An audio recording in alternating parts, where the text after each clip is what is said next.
Well, Franklin County leaders are hoping to start a new approach to solving the opiate epidemic. Coming up on to at 5:30, one recovering addict tells NBC4 why hospital emergency rooms are not the best treatment. Now, NBC4 at 5:30. Well, the fight against the drug crisis in Franklin County takes a step forward today. Thanks for staying with us at 5:30. I'm Mark Taylor. And I'm Ellie Merritt. Funding has been approved for a new addiction stabilization center. And this is important because it will provide immediate intervention for overdose victims. NBC4's Ted Hart has a closer look at this plan. Yeah, some of the most common frustrations with the opiate addiction problem are that people are overdosing repeatedly and brought back to life with Narcan. And also a lack of immediately available treatment beds. Well, this new center will help address all of that. Tiffany is in treatment at Maryhaven for a heroin addiction. When she overdosed and was brought back to life, she knew she needed help. But that feeling was short-lived. My boyfriend brought me heroin right to the hospital, and I used it after I overdosed. That's just the true fact. So they treat you at the emergency room, and before you even leave the building, you were high on heroin again? Yes. Wow.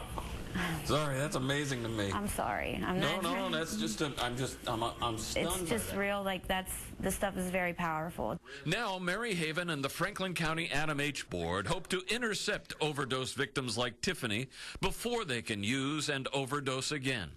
They're moving to convert parts of the former Mercy Hospital building on South High Street into an addiction stabilization center. The idea is to bring overdose victims who have been stabilized with Narcan here rather than to a hospital emergency room, and then move them directly into detox and treatment. 55 beds in all. The reality is that people probably repeat Narcan usage because there's not availability and there's not timeliness to the availability. What we're going to try to do is break that cycle in a very constructive way. You think that is something, that's a plan that might work? I think that's a wonderful idea. I know that, there's so many people that are hopeless out there and can't get help or don't know about help, and I think that's... And not all overdose victims will be motivated to change, but for those who are, the plan is to have this new center open and operating by September. Ted Hart, NBC4. Wow, Ted, thank you. Now, this comes just one day after city council members passed an ordinance to fight the opioid epidemic here in Columbus.